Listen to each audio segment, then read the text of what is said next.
Hello friends, कैसे हैं आप लोग। और लीजिए, मैं आज फिर आपके सामने हाजिर हूँ एक और स्टोरी लेकर। और स्टोरी का नाम है अ टेल ऑफ टू बर्ड्स। ठीक है, बहुत ही अच्छी कहानी है ये। काफ़ी शिक्षा इससे हमको मिलती है। और साथ ही साथ हमारी, है ना, इन जनरल जो इंग्लिश हम जो सीखने के लिए यहाँ पर इकट्ठे हुए हैं, है ना, उसको ये बेहतर करती है। तो इस कहानी से आप ना सिर्फ अंडरस्टैंडिंग अपनी बिल्ड कर पाएंगे, है ना, आप ग्रामर भी सीखेंगे और आप वोकेबलरी भी सीखेंगे। तो आई am sure you must be ready bye now. Let's begin.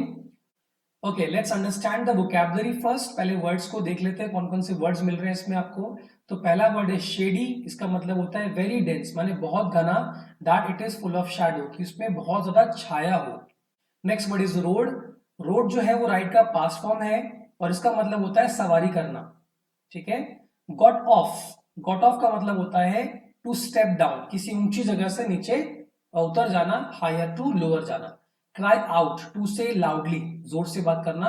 Slip away, to escape, बच के निकल जाना। अमेज्ड, टू गेट सरप्राइज्ड, है ना, अचंभित रह जाना। नेक्स्ट, फेंट। इट मीन्स वेरी जेंटल और डिफिकल्ट टू नोटिस। कोई चीज ऐसी है जो बहुत बारीक है, जिसको नोटिस करना बहुत मुश्किल है, उसको हम फेंट कहेंगे। Issuing, to come out of some place, किसी जगह से बाहर निकलना, उसे इशूइंग कहा जाएगा। Clearing, open space in forest, जंगल में खुली जगह, उसको हम क्लियरिंग कहेंगे। For a while, for some time, कुछ समय के लिए। To keep company, to stay along, माने किसी के साथ रहना, किसी का साथ देना। इमिटेट, टू कॉपी समवन, किसी की नकल करना। ठीक है। तो एक बार फिर से आप वोकैबुलरी देख लें, और चलिए हम स्टोरी पे चलते हैं। और बस कंडीशन वही है कि अगर आप इस वीडियो को देख रहे हो तो आप कोशिश करें कि स्टोरी को मेरे साथ साथ पढ़ें, है ना, मेरी स्पीड से मैच करने की कोशिश करें। और एक बार में भले नहीं हो, लेकिन आप 2 बार 3 बार ट्राई करेंगे तो पक्का हो जाएगा। ये हमारा जो ऑब्जेक्टिव है वो इंग्लिश को स्पोकन वाइज, रिटन वाइज, है ना, लिसनिंग वाइज, है ना, अंडरस्टैंडिंग वाइज सब कुछ इंप्रूव हो जाए। ऐसा नहीं हो कि हमारा स्कोर तो अच्छा आ रहा है ग्रामर में, ठीक है ना, हमारा पैसिव में स्कोर आने लग गया, लेकिन हम इंटरव्यू में रह गए। इंटरव्यू में कॉन्फिडेंस ही हमको नहीं आ पाया। क्यों नहीं आ पाया? क्योंकि हमने कभी स्पीच की प्रैक्टिस की ही नहीं, कभी हमने बोलना चाहा नहीं। ठीक है। तो अपने एनवायरमेंट को बिल्कुल आपको चेंज करना है, एनवायरमेंट अपने आप चेंज नहीं होने वाला। ठीक है। और ये लॉकडाउन की स्थिति हमारे लिए एक वरदान की तरह साबित होगी कि हम अपने घर में बैठकर बहुत कुछ सीख सकते हैं। बस उस पर हमें काम करना है, इसको रियलाइज करना है कि हमें काम करने की कितनी आवश्यकता है। तो let's start. Okay, let's begin with the passage. Let's start. There once lived a bird.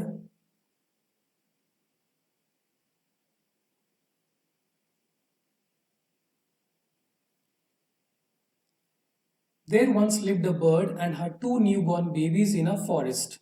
एक बार एक चिड़िया रहती थी, उसके 2 न्यूबॉर्न बेबी साथ में थे। वो जंगल में रहते थे। They had a nest in a tall shady tree and there the mother bird took care of her little ones day and night. तो उनका एक जो घोंसला था वो एक टॉल और शेडी ट्री में था। वहां पे मदर बर्ड जो है वो अपने बच्चों का दिन रात ख्याल रखती थी। One day there was a big storm. एक दिन बहुत बड़ा तूफान आया। There was thunder, lightning and rain and the wind blew down many trees. तो वहां पे थंडर आया, लाइटनिंग आई और रेन आई, जिससे बहुत सारे पेड़ जो हैं वो गिर गए। The tall tree in which the birds lived also came down. तो जो टॉल ट्री था जहां पे बर्ड्स रहते थे वो भी नीचे गिर गया।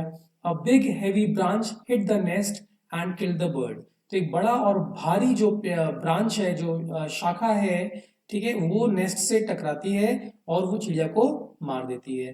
Fortunately for the baby birds, ठीक है, जो बेबी बर्ड्स हैं उनके लिए जो सौभाग्यशाली बात है वो ये है, the strong wind blew them away to the other side of the forest. तो एक जो तेज विंड थी, स्ट्रॉन्ग विंड थी, उसने उन दोनों को जंगल के दूसरी ओर उड़ा के ले गए।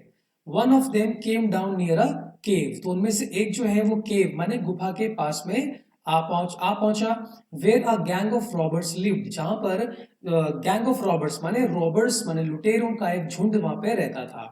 The other landed outside a rishis ashram a little distance away. थोड़ी ही दूर पर एक ऋषि का आश्रम था, तो दूसरी चिड़िया का जो बच्चा था वो वहां पे जाके पहुंचा। Next, days past and the baby birds became big birds. तो दिन गुजरते गए और जो बेबी बर्ड्स थे वो बड़ी चिड़िया बन गए। One day the king of the country came to the forest to hunt. He saw a deer and rode after it. एक दिन राजा आया और वो जंगल में शिकार करने के लिए आया। उसने पाया एक हिरन है ना, उसने हिरन को देखा और उसके पीछे चल पड़ा। It ran deep into the forest followed by the king. Soon the king lost his way and didn't know where he was. तो जो हिरन था वो जंगल में चला गया, घने जंगल में चला गया और राजा भी इसके पीछे पीछे चलने लगे। थोड़ी देर में राजा रास्ता भटक गए और अब उन्हें नहीं पता था कि वो कहाँ पर है। He rode on for a long time till he came to the other side of the forest. वो काफी देर तक चलते रहे और फाइनली वो जंगल के दूसरी तरफ पहुंचे।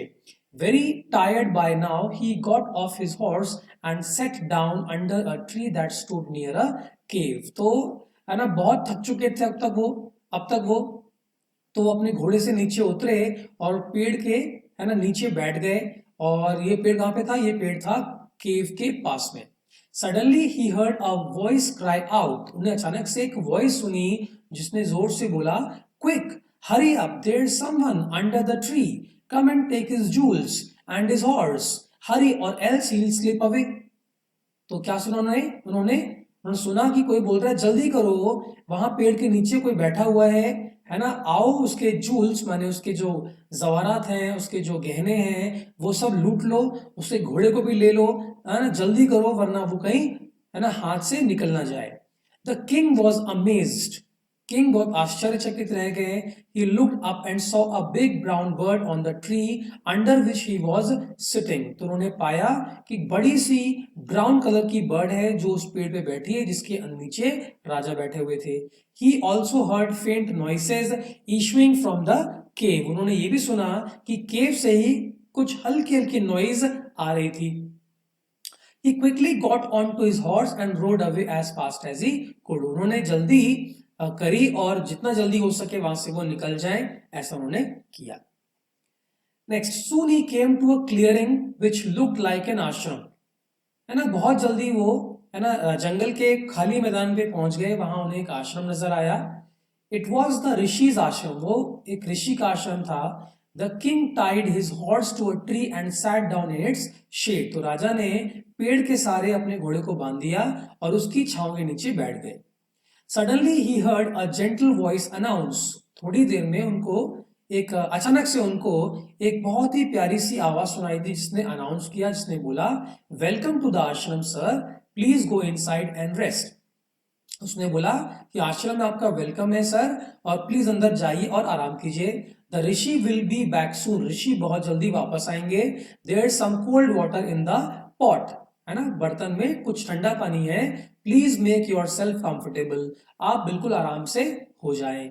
The king looked up and saw a big brown bird in the tree. राजा ने ऊपर देखा और उनको एक बिग ब्राउन बर्ड नजर आई। He was amazed. वो बहुत आश्चर्यचकित रह गए। This one looks like the other bird outside the cave, he said to himself aloud. उन्होंने जोर से खुद से बोला, अरे ये तो बिल्कुल वैसी ही चिड़िया दिखाई दे रही है जिसे मैंने केव के पास देखी थी।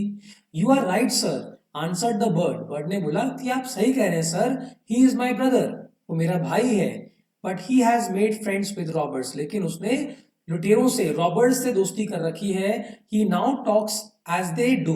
वह बिल्कुल वैसे ही बात करता है जैसे वे रॉबर्ट्स बात करते हैं। He doesn't talk to me anymore. वो अब मुझसे बिल्कुल बात नहीं करता है।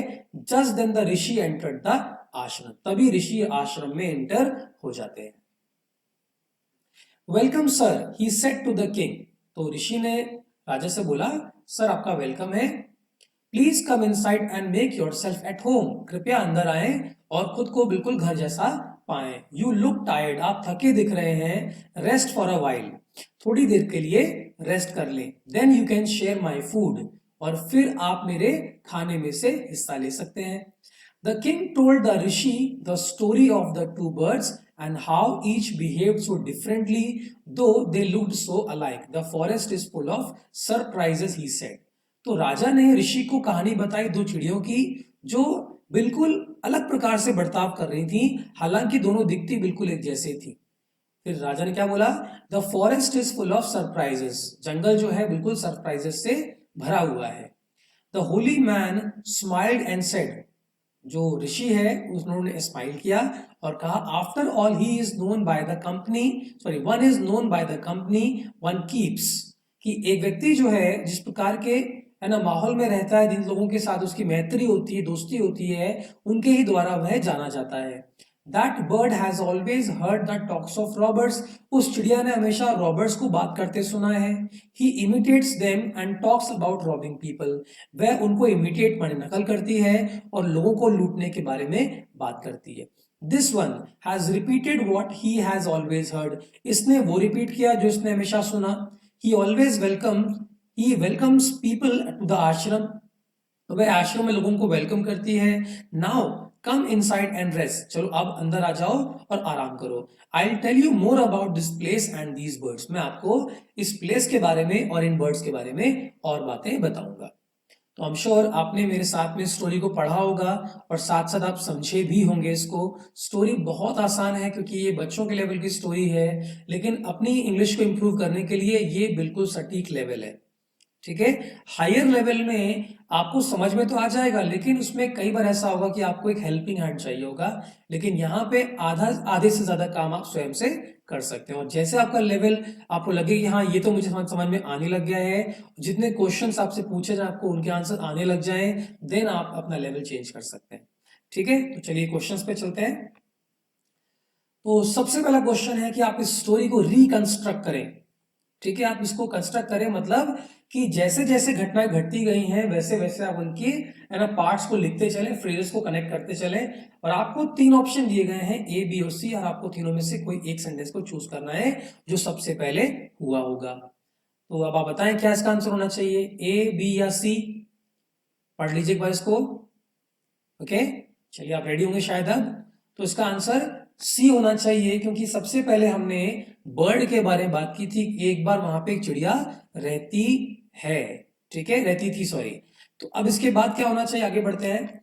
ए, बी, सी, फिर से आप बताएं इनका आंसर क्या होगा, है ना। इस फ्रेज के आगे क्या जोड़ने वाले हैं आप देख लीजिए, ए, बी, सी क्या जोड़ने वाले हैं।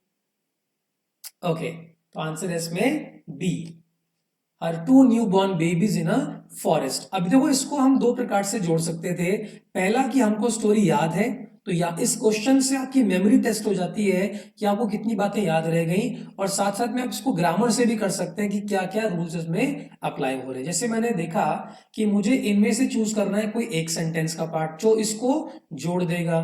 तो there once lived a bird and, अब एंड 2 बार तो आ नहीं सकता क्योंकि एक बार आ चुका है, दोबारा क्यों आएगा, तो सी तो इसका आंसर नहीं हो सकता है। ठीक है, सी तो इसका आंसर नहीं हो सकता है। फिर देखते हैं एक को थंडर, लाइटनिंग और रेन की बात हो रही है, जबकि सेंटेंस का जो पहला पार्ट है वो इंट्रोड्यूस करता है बर्ड को, वो बर्ड के बारे में कुछ बात बता रहा है, और एंड के बाद भी बर्ड के बारे में ही बात होगी। ठीक है, ये एक्सपीरियंस बताता है, जब आप कोई स्टोरी पढ़ रहे होते हैं तो स्टोरी जो है बिल्कुल रिवर की तरह फ्लो होती है, ऐसा नहीं है कि बीच में गैप आ गया। ठीक है, गैप नहीं आ सकता है, इंफॉर्मेशन को आप पूरी पहले समझा दीजिए, उसके बाद टॉपिक चेंज कर सकते हैं आप। ठीक है, तो टॉपिक क्या था कि बर्ड रहती थी, साथ में उसके 2 छोटे छोटे बच्चे रहते थे, तो ये न्यू बॉर्न बेबी वाला इंफॉर्मेशन आप कनेक्ट कर सकते हैं। ठीक है, चलिए आगे बढ़ते हैं। अब बताइए इसके आगे क्या होना चाहिए, there once lived a bird and had 2 newborn babies in a forest. They, अब दे के बाद क्या होगा, ए, बी या सी? देख लीजिए एक बार आप, चलिए देखें। ओके, तो दे जब आपने बोला है तो दे जो है वो एक प्रोनाउन है, दे जो है वो एक प्रोनाउन है। ठीक है, और प्रोनाउन जो है होते हैं, जैसे दे जो है ये सब्जेक्टिव प्रोनाउन है, और इसके बाद आपको यहां पे कोई ना कोई वर्ब चाहिए होगी, और वर्ब आप देख सकते हैं सिर्फ ए में है। दूसरी बात, अगर आप दे बोल रहे हैं तो दे के तुरंत बाद में देयर नहीं बोला जा सकता, इसमें कोई भी लॉजिक नहीं है। ठीक है, क्योंकि देयर भी सेंटेंस को इंट्रोड्यूस करेगा और दे भी करेगा, तो एक टॉपिक को, एक सब्जेक्ट को इंट्रोड्यूस करने के लिए एक ही चीज पर्याप्त है, या तो दे या तो देयर, दोनों साथ में नहीं चाहिए। तो बचा कौन सा, ए इसका आंसर होगा। They had a nest in a tall shady tree. आगे बढ़ते हैं, ए, बी, सी। अब बताएं इसमें क्या हो सकता है। तो फिर से यहाँ पे आपको ग्रामर हेल्प कर सकती है। अगर मैं सेंटेंस के पार्ट को पढ़ता हूं, ठीक है, they had a nest in a tall shady tree, तो क्या ये आपको सेंटेंस कंप्लीट लग रहा है? लग रहा है क्या? तो हम श्योर आप लोग बोलेंगे शायद ये सेंटेंस कंप्लीट नहीं लग रहा है। और किसी भी इनकम्प्लीट सेंटेंस को कंप्लीट करने के लिए क्या चाहिए? एक और इनकम्प्लीट सेंटेंस चाहिए। दो इनकम्प्लीट सेंटेंस को जोड़कर मैं एक कंप्लीट सेंटेंस बना सकता हूं, लेकिन आप एक इनकम्प्लीट को कंप्लीट के संग लगाएंगे तो वो मैच नहीं होगा। आप नोटिस करें जरा, बी और सी दोनों ये कंप्लीट सेंटेंस है। ये सेंटेंस पूरा है, कुछ इसमें अधूरापन नहीं है। और ये भी one day there was a big storm, ये भी सेंटेंस पूरा है। अधूरा क्या है? And there the mother bird took care of, ये अधूरा है, तो यही इसका आंसर बनेगा। Okay, let's move ahead. अब बताएं इसमें क्या होगा, ए बी या सी? ओके, लेट्स सी। तो यहां पे जो हिंट आपको मिल रहा है वो केयर ऑफ मिल रहा है। Mother bird to care of, mother है तो किसकी केयर करेगी? बच्चों की ही करेगी ना। तो देख लीजिए बच्चे किधर है इसमें, तो बच्चे इसमें इधर आ गए, लिटिल वंस, ये तो बी इसका आंसर होना चाहिए। ठीक है, आगे बढ़ते हैं। वनडे के बाद क्या होगा? ठीक है, अब अगर यहाँ पे वनडे को देखें तो वनडे के बाद में कॉमा भी आया हुआ है। अब इसका मतलब यहाँ पे आपने एक बात बोली एक दिन, अब उसके बाद एक दिन क्या हुआ वो बताओगे ना। तो देखते हैं क्या लिखा हुआ है, and the wind blew down many trees, तो ये खुद अधूरा है, तो इंट्रोड्यूस कैसे करेगा इस इंफॉर्मेशन को? तो ए इसका आंसर नहीं हो सकता। One day the tall tree in which the birds lived also केम, तो क्या ट्री आया था? ट्री आल्सो केम बोल रहे हैं क्या? तो ये भी नहीं इसका आंसर हो सकता, इसका आंसर बनेगा बी। ठीक है, B is the right answer. One day there was a big storm, there was thunder lightning and rain and the wind blew down many trees. Okay, I am sure आपकी memory जो है आपको यहाँ पे सहायता देगी और आपके ये सभी आंसर्स सही हुए होंगे। Okay, let's move ahead. Now there is a fill in the blanks, और ये स्टोरी पर ही बेस्ड है। लास्ट टाइम तो मैं समरी लेकर आया था, अब यहाँ पे समरी नहीं है, ये बिल्कुल वही स्टोरी का मैंने एक्सर्प्ट उठाया हुआ, एक पार्ट उठाया हुआ है। बस आपको इसमें वर्ड्स चूज करने हैं।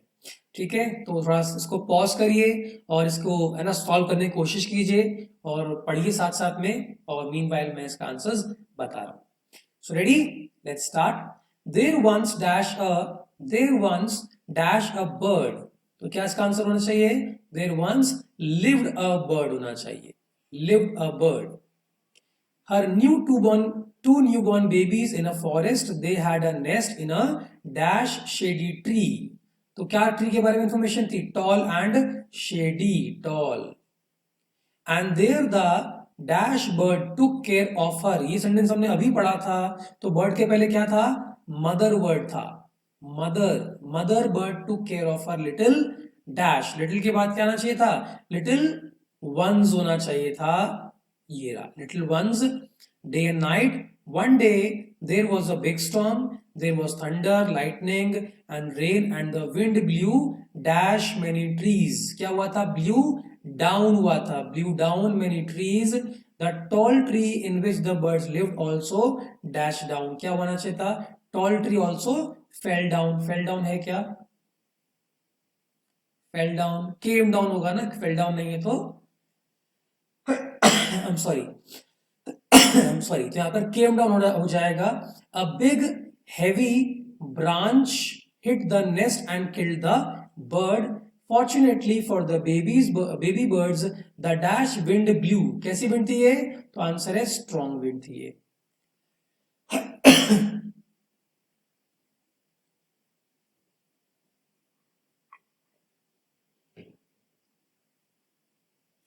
Strong wind blew them away to the other dash of the forest, तो आंसर इसका साइड होना चाहिए, other side of the forest.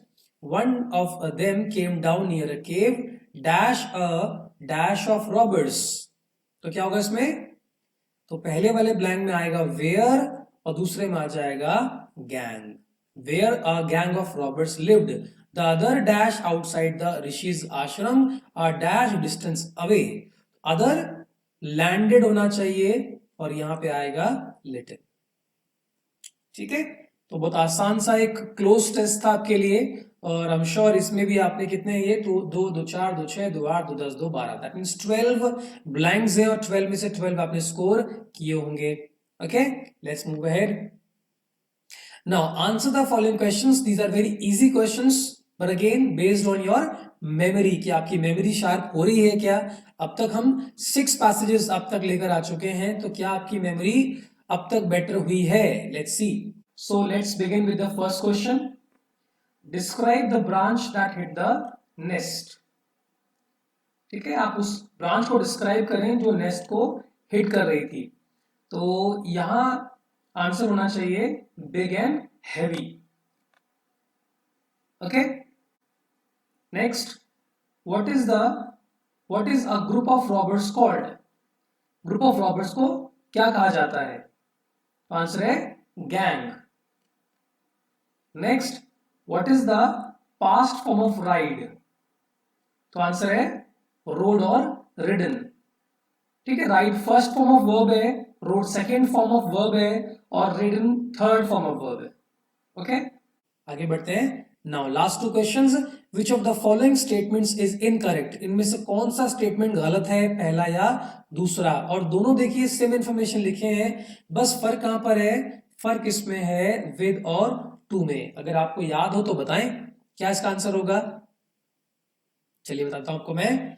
तो जो करेक्ट आंसर है, मतलब करेक्ट और इनकरेक्ट, इनकरेक्ट जो है वो बता देता हूं। पहले करेक्ट समझ लीजिए, करेक्ट है बी और इनकरेक्ट है ए, तो ये है हमारा आंसर। ओके, अब समझते हैं फर्क क्या है। देखो विद और टू ये दोनों प्रेपोजिशंस हैं, विद और टू दोनों ये प्रेपोजिशंस हैं, और दोनों का ही संबंध टाई के साथ में है। टाई माने बांधना होता है, और हिंदी में बोलते हैं के साथ, है ना, के साथ बांधना। अब समझना फर्क क्या होता है। अगर आपने किसी चीज को यूज किया है बांधने में, ठीक है, जैसे रस्सी हो गया, जैसे चेन हो गया, है ना, तो फिर हम बोलेंगे टाई विद। ठीक है, लेकिन आपने ऐसे बांधा कि किसी के सहारा ले लिया, जैसे आपने रस्सी तो बांधी लेकिन आपने चेयर पे बैठाया अगले को तो बांधा, या आपने पेड़ से बांध दिया, तो उसके लिए बोलेंगे टाई टू। ठीक है, और इसलिए क्या टू लगाया जाता है क्योंकि हमें मूवमेंट को रिस्ट्रिक्ट किया जा रहा है ना, उसकी बॉडी मूवमेंट को रिस्ट्रिक्ट किया जा रहा है, इसलिए आपने इसमें टू का इस्तेमाल करना है, तो ए इसका आंसर होना चाहिए। Then 5, which of the following statement sentence is और आर करेक्ट, इनमें से कौन सा स्टेटमेंट करेक्ट है, पहला या दूसरा। तो पहला है the two birds behaved so similarly दो दे लुक्ड कंप्लीटली डिफरेंट, बिल्कुल अलग दिखाई दे रहे थे लेकिन बिहेव बिल्कुल एक जैसा कर रहे थे। क्या ये इंफॉर्मेशन सही है, तो आई एम श्योर आपको ये याद होगा कि बर्ड्स एक जैसे दिखते थे पर बिहेव डिफरेंटली करते थे, तो ए तो इसमें रॉन्ग हो गया। देन बी पढ़ते हैं, one is known from the company one keeps, जिस कंपनी में, जिस, है ना, समुदाय में, जिस दोस्ती में इंसान रहता है उनके ही द्वारा उसकी पहचान होती है। तो मीनिंग वाइज तो कोई दिक्कत नहीं है, लेकिन क्या ये सेंटेंस सही है, तो आंसर है नहीं, ये भी गलत हो गया। अब गलती इसमें क्या है, तो गलती इसमें बहुत छोटी सी है, ये प्रेपोजिशन जो फ्रॉम आपके सामने आया हुआ है वो यहां पे नहीं आएगा, हम यहाँ पे नोन बाय का इस्तेमाल करेंगे। One is known by the company one keeps, known by. Okay, क्योंकि दोनों ही गलत है तो इसका आंसर बनेगा second, this is our answer. Okay, तो इतना बहुत है फिर आज के लिए। आई एम श्योर आपने काफी कुछ सीखा होगा आज की स्टोरी से भी। आपने कमेंट आप हमें जरूर पहुंचाते रहें कि आपको कैसा लग रहा है, अच्छा लग रहा है, कोई कमी आपको लग रही है तो प्लीज हमको बताते चलें, क्योंकि ये हमारा ये फर्स्ट लर्निंग कर्व है, हम अभी भी टेक्नोलॉजी को सीख रहे हैं, समझ रहे हैं। लास्ट के वीडियो में मुझे भी पता है और आपने नोटिस किया होगा कि आवाज जो है वो गूंज रही थी। ठीक है, वो उसका रीजन ये है कि मुझे अभी भी टेक्नोलॉजी समझ में थोड़ी थोड़ी थोड़ी आ रही है, तो मैं अभी भी रिकवर कर रहा हूँ, इससे सीखने की कोशिश कर रहा हूँ, और आई एम श्योर बहुत जल्दी इसको मैं सीख जाऊंगा, समझ जाऊंगा। लेकिन आपके फीडबैक रेगुलरली आते रहेंगे तो हम इम्प्रूव आसानी से और जल्दी कर पाएंगे, ठीक है ना, क्योंकि आप हमें बताएंगे कि हम कहाँ पे लैग करते हैं, कमी कहाँ पे। जैसे कल के वीडियो में, जैसे वीडियो लाइव चल रहा था उस टाइम महेंद्र जी ने बताया था कि यहाँ पे इसकी ऑडियो पसंद समझ में नहीं आ रही है, और 2-3 लोगों ने और भी इसके बारे में बात की थी। तो ये एक फीडबैक है, ये एक लाइव फीडबैक है, और मैं चाहता हूँ वीडियो आप तसल्ली से देख लें, उसके बाद आप कमियां बताएं कि कमियां इसमें क्या है। जितनी ज्यादा आप कमियां बताएंगे उतना ज्यादा ही हम इसको बेहतर कर पाएंगे। ठीक है, देन तो मैंने शायद सारी बातें कवर कर ली है। Okay, let's see you tomorrow, bye bye.